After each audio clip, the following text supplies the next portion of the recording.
Your child's eyes don't just see the world. They reveal discomfort, stress, even pain. And the problem is, many eye issues in Chows go unnoticed until they're already serious, because the signs are often subtle. Welcome to the Chow Chow Grooming Guide. This series is about more than grooming. It's about understanding your Chow. Today we're focusing on one of the most overlooked areas, the eyes. Chow Chows have a unique facial structure. Deep-set eyes, a heavy brow, and tightly layered features. It gives them that calm, lion-like expression. But it also means their eyes are more protected and more hidden.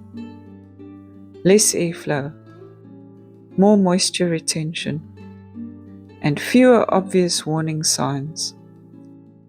Unlike more expressive breeds, Chows don't always show discomfort clearly, which means, as an owner, you have to notice what they don't show.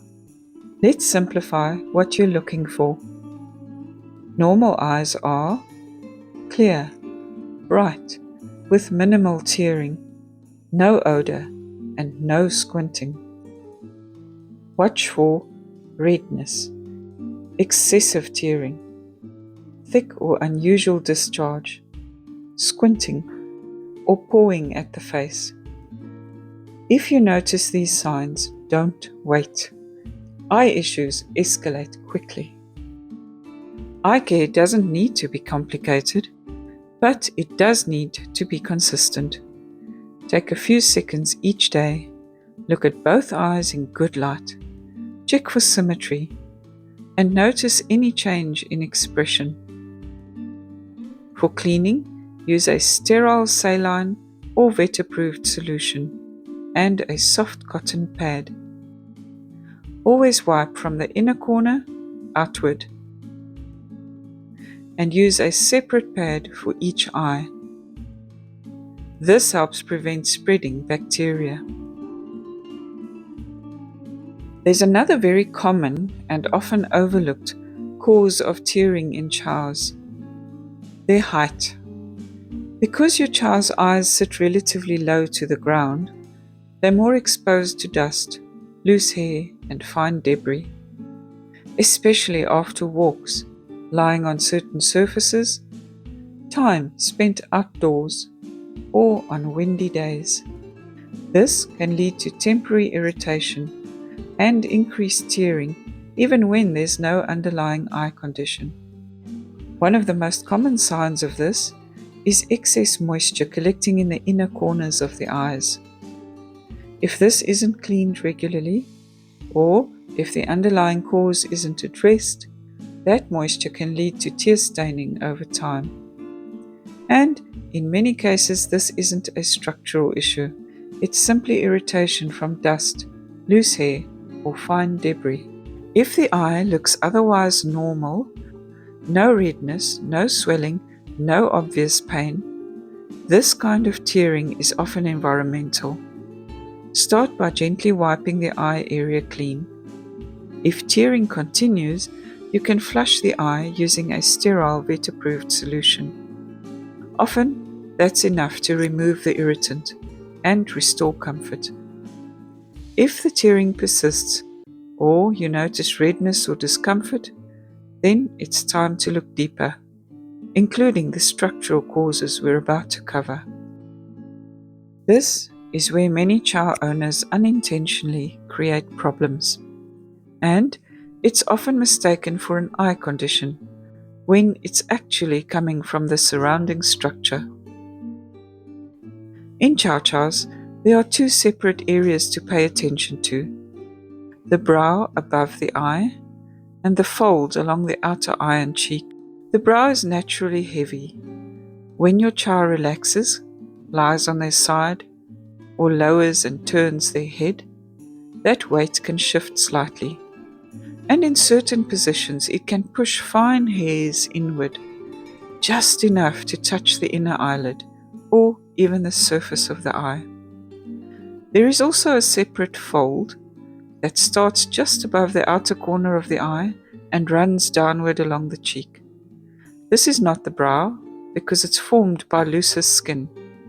It tends to hold its shape more consistently, even as the head moves.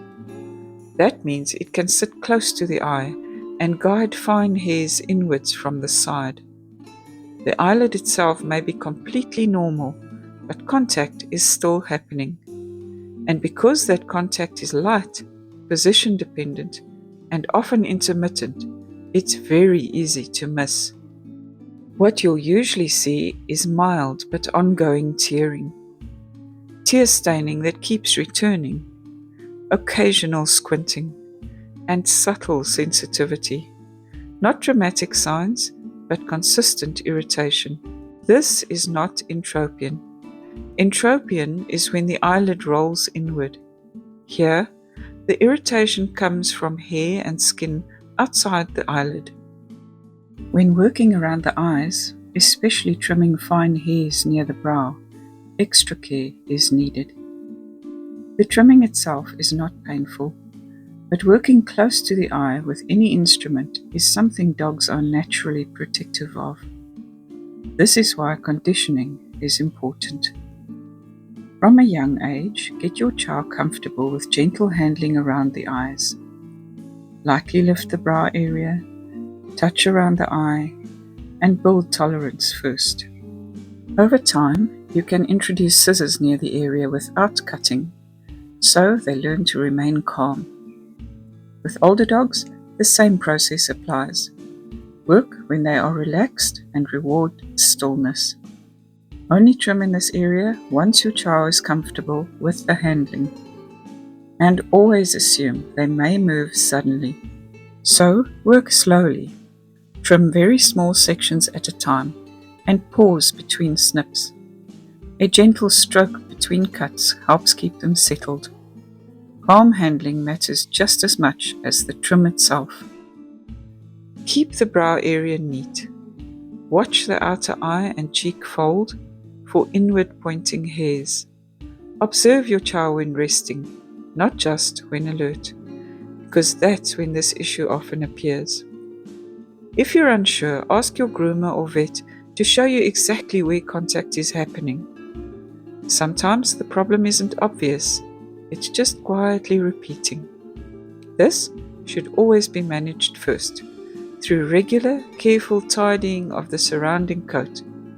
In many cases, simply keeping the brow and outer eye area neat significantly reduces irritation. However, in some chows bred with excessive loose skin folds, the issue may go beyond coat management.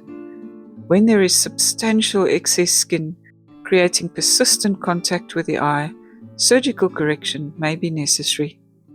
In simple terms, it functions almost like a facial tightening procedure to restore proper structure and comfort. Ideally, however, this level of excess should not be produced in the first place. Responsible breeding aims to preserve the correct structure of the chow without exaggeration that compromises health or comfort. As owners, understanding this helps us make informed decisions and support practices that prioritize well-being.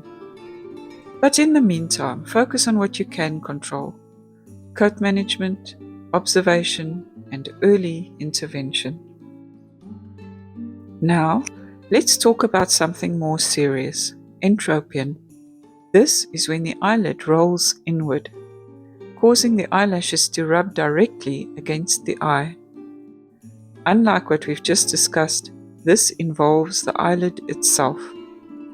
Signs include persistent squinting, excess tearing, sensitivity to light, and discomfort. Left untreated, it can lead to corneal damage, ulcers, and long-term vision issues. This is not something to monitor and wait. It requires veterinary attention. We'll cover entropion in full detail in a dedicated video, so if you want to understand it properly, make sure you're subscribed. Don't second-guess eye issues. See your vet if you notice sudden changes. persistent redness, ongoing tearing, or any signs of pain. With eyes, early action makes all the difference. Your chow won't always show you when something is wrong, but their eyes will if you know what to look for. Care isn't just routine, it's awareness. If this helped you understand your chow better, stay with us, because proper care starts with knowing what you are seeing.